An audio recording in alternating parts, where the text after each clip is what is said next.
welcome to the deep dive. Today we're diving into 1930s Alexandria. Ooh. It's a city just, shimmering with secrets. Right. It's a real melting pot of cultures and just, enough passion to fuel 1,000 novels. Definitely. And the books I should say, that we're tackling are Lawrence Durrell's The Alexandria Quartet, which is Justine, Balthazar, Mountalive, and Clee. Right.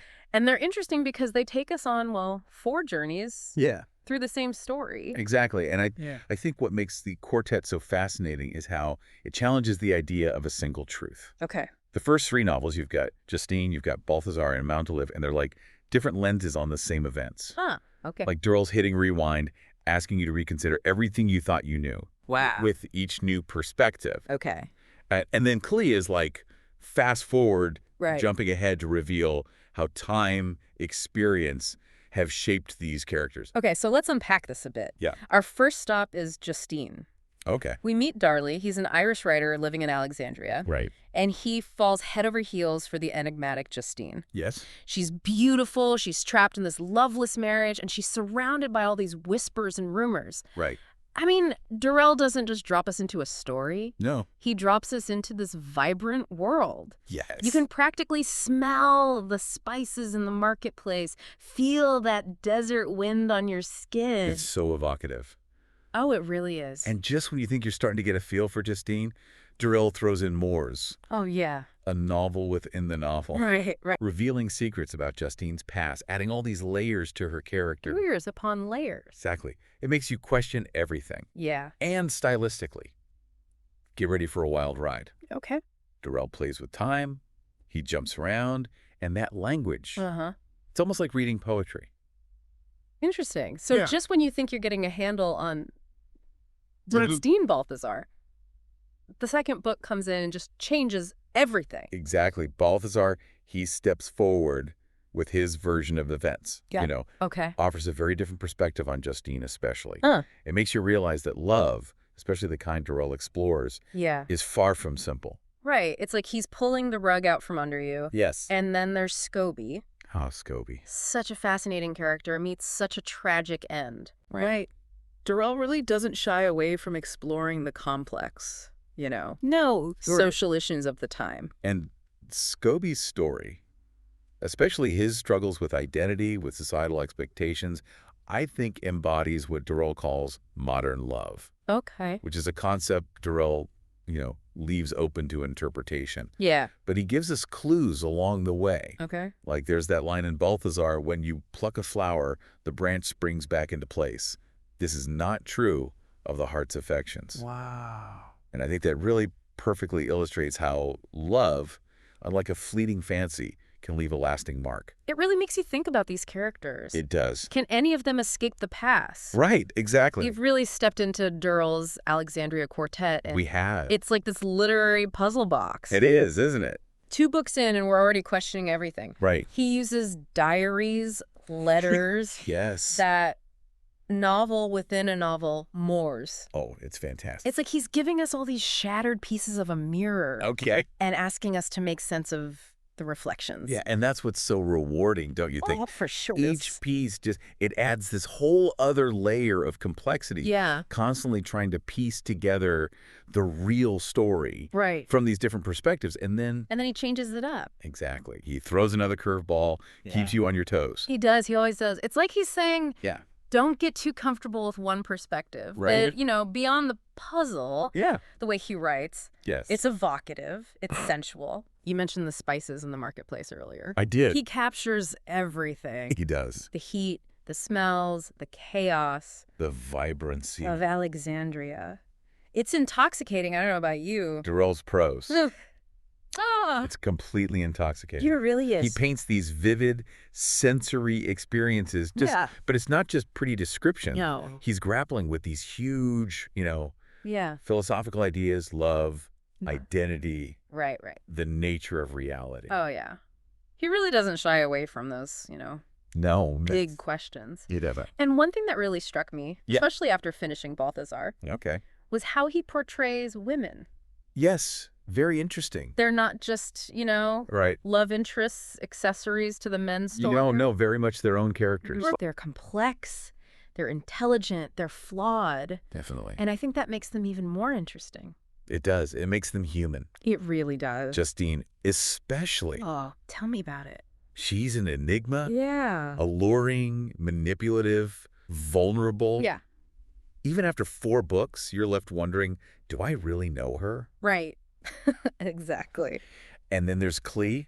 Yes. Clee. The artist, her transformation throughout the series is just, it's really something. Yeah. And, with all these layers of narratives and shifting perspectives, I have to admit, I got a little lost sometimes. Oh, for sure. Did you ever find yourself struggling to keep track? Absolutely. The Alexandria Quartet demands your full attention. Oh, yeah, it does. But that's part of the fun, right? Right. Like, you're a detective, piecing together these clues, trying to untangle this web of connections. Exactly. And just when you think you've got it, there's another twist. Always another twist. So it makes you wonder, is there a right way to read this? That's a great question. Should we approach it linear? Right. Or just embrace the ambiguity? I think that's the beauty of it. Yeah. There's no one right way to experience it. Wow. Okay. Some readers, they want to just devour those first 3 books, right? Back to back to get those shifting perspectives. Others, they want to savor each book, let the ideas just marinate before moving on. Yeah. It's really just about what kind of journey you want as a reader. I love that. Yeah. Because it's like he's invite us He is. to be a part of the storytelling. He wants us to be active participants. Yes. Not passive consumers of a story. To come to our own conclusions. Yes, exactly. He doesn't want to spoon-feed us the answers. Right. Wants us to engage with the material, question our own assumption. It's so true. Right? And speaking of assumptions, I imagine some listeners might feel a bit intimidated for sure. by the Alexandria Quartet. Of course. What advice would you give to someone who's hesitant to start? Just start reading. Okay. Embrace the challenge. Okay. Allow yourself to get swept up in his prose. All right. It's such a rich and rewarding experience. Okay. It will stay with you long after you finish that last page. I believe it. Just trust that Durrell's going to guide you, even when it feels beautifully chaotic. I love that. Beautifully chaotic.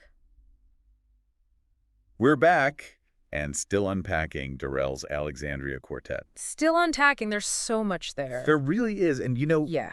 One thing that's really striking me is how relevant this series feels. Oh, absolutely. Even though it was written decades ago. Right. It's like we're stepping into this time capsule. Yeah. Filled with these timeless questions, Yeah. about love, identity, truth, the big ones. And what's remarkable is how Durrell captures the essence of a specific time and place. Yeah. But those themes, they're totally universal. Right. It doesn't matter if you're reading it today or 50 years from now. Yeah. Those struggles, they still resonate. It's like he's tapped into something, fundamental about the human experience. He really has. That goes beyond time and culture. Absolutely. And speaking of culture, it's hard to ignore, Durrell's own background as an expatriate living in Egypt, Yeah. His experiences really come through. They permeate the whole thing, right? They do. They really do. That clash of cultures. Yes. That sense of being caught between 2 worlds. Totally. It's woven through the entire series. Right, because Durrell was marked by his time in Alexandria. He was. It really comes through. It makes you think about how our experiences, the places we've lived, the people we've met, it colors our perception of the world. It does. You're shaped by your experiences. And it's almost as if our understanding is constantly being, reshaped. Yes. Much like Durrell's characters. Exactly. We're always learning, evolving, questioning what we thought we knew. His characters are always pushing against the boundaries of their own understanding, always questioning. Yes, exactly. And sometimes that means facing, uncomfortable truths about themselves. Of course, yeah. And the people that they love. And that's part of what makes them so relatable, right? It really does. They're flawed. They're contradictory. Yes. He's not giving us easy answers or moral judgments, Right. He presents us with these characters, flaws and all. And it makes it so much more interesting. Right. It's that messiness, And it's that willingness to embrace the ambiguity that makes the Alexandria Quartet so rewarding. I think it does. But also challenging. Sure. Yeah. It's not passive reading. No. You really have to think about it. You have to work for it, You do, but it's so worth it.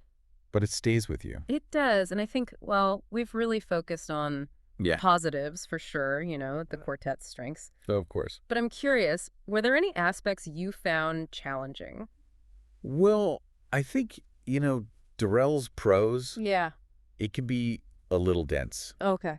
a bit overwhelming at times, especially if you're not used to it, right? Right. He really demands your full attention. You can't just skim this one. No, you really got to be paying attention. You do, because like you said, it's so easy to just get lost to But the yeah, language, the sentences. The philosophical tangents, it's a lot, Yeah. but for me, it's worth it, Oh, it totally is. Like any good journey, it takes effort, It does. But the payoff, It's huge. you come away with this deeper understanding of, well, everything. Right. The power of language, the complexities of human relationships. I mean, come on. And Alexandria itself. You really feel like you've been there. It's like you've walked those streets. You really do. You've smelled the spices. And you come away, like you said, with more questions than answers. Well, that's what Durrell wants, isn't it? I think he does. He wants you to keep thinking, keep questioning. He wants you to keep diving deeper. Exactly. That's what it's all about. And on that note, Yeah. I think we should wrap up this deep dive Sounds good. into the Alexandria Quartet. It's been fun. It really has. And to all our listeners out there, Yes. if you haven't experienced the magic of Durrell's work, Do it. we urge you, seek it out. You won't regret it. It's a journey worth taking. And until next time, Yes. keep exploring, keep questioning, and keep diving deep into the worlds that fascinate you. Here.